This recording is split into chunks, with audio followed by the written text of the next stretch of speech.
And now we step into another material in psycholinguistics. It is about aptitude and intelligence. Introduction.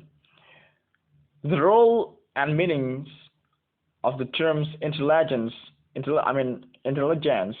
aptitude as the key have been used in psychological acquisition, or SLA discourse, or significant for virtually all aspects of SLA. If it were the case that only individuals with what for the moment will be called exceptionally high innate abilities are able to become highly proficient in the second language, then it may be sensible to arrange academic programs based on this fact. If alternatively it turns out that intellectual abilities are not predictive of success with a second language, the pedagogical ramifications are clearly quite different.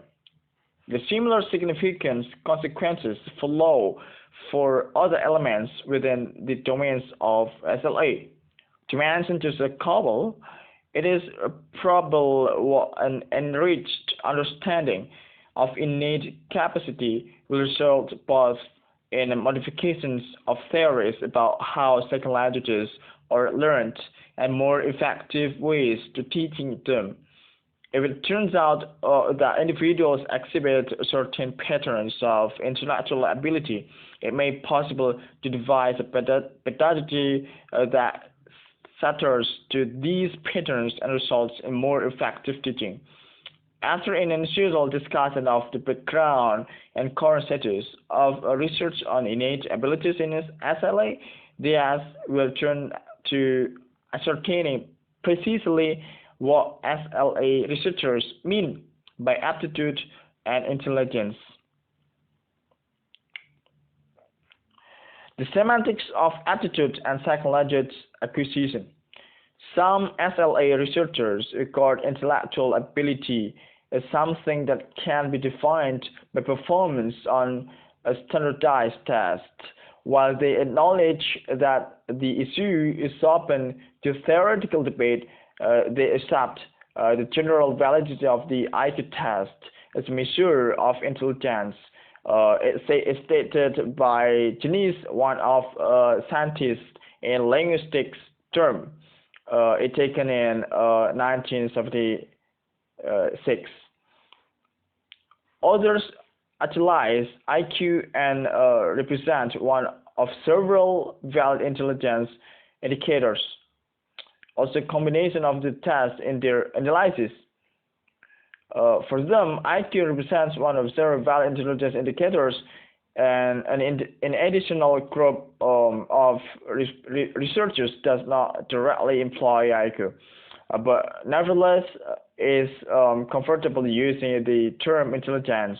It is stated by McLaughlin in 1990.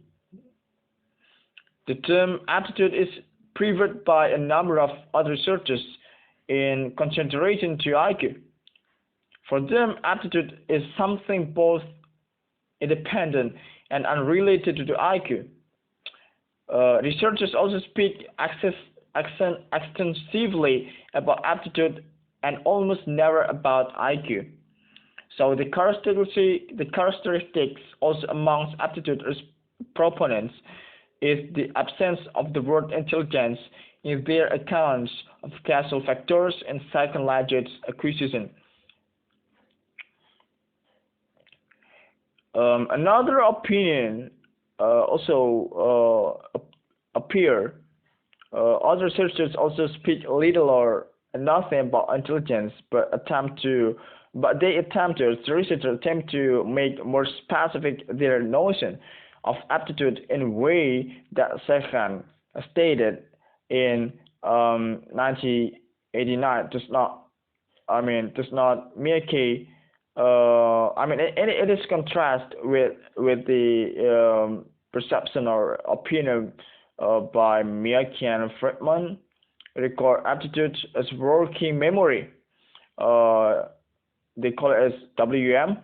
They note that researchers have correctly identified aptitude as a crucial determinant of L2, second language requirement here, proficiency, but have failed to determine precisely what that aptitude consists of.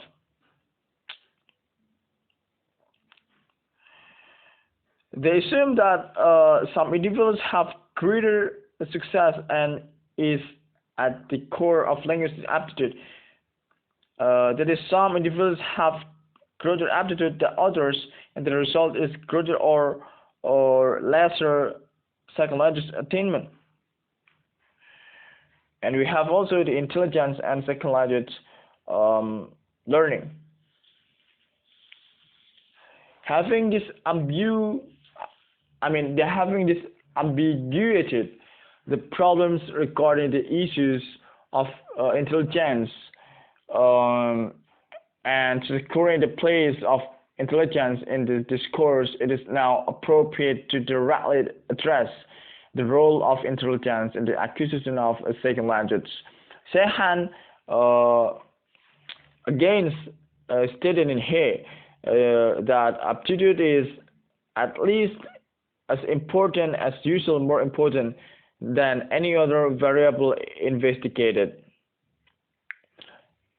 Also, there's another scientist stated that here, of course, the intelligence should be substituted for aptitude. Other studies appear to corroborate the findings of Janis. Janis is one of scientists. He said that using children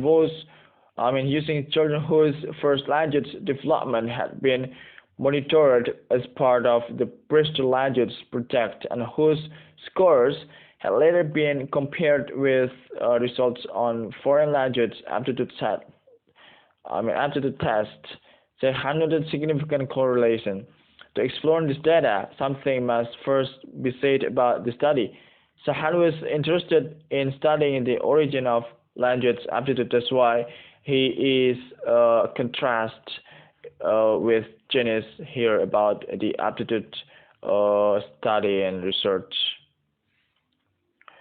And the conclusion we take from this explanation is clearly about the field of SLA, or second language acquisition, is in need of much more extensive work in the area of intelligence and acquisition.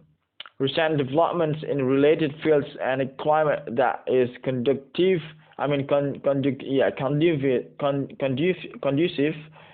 to new inquiry make the situation promising.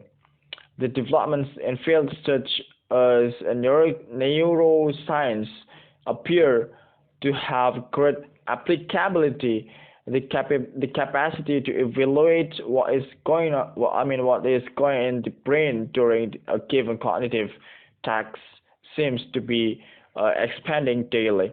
It is entirely reasonable to believe that disciplines like neuroscience and the various branches of psychology will make marked progress in their abilities to represent the connection between cognitive faculties and language. The sophistication and amount of new pertinent information will continually increase.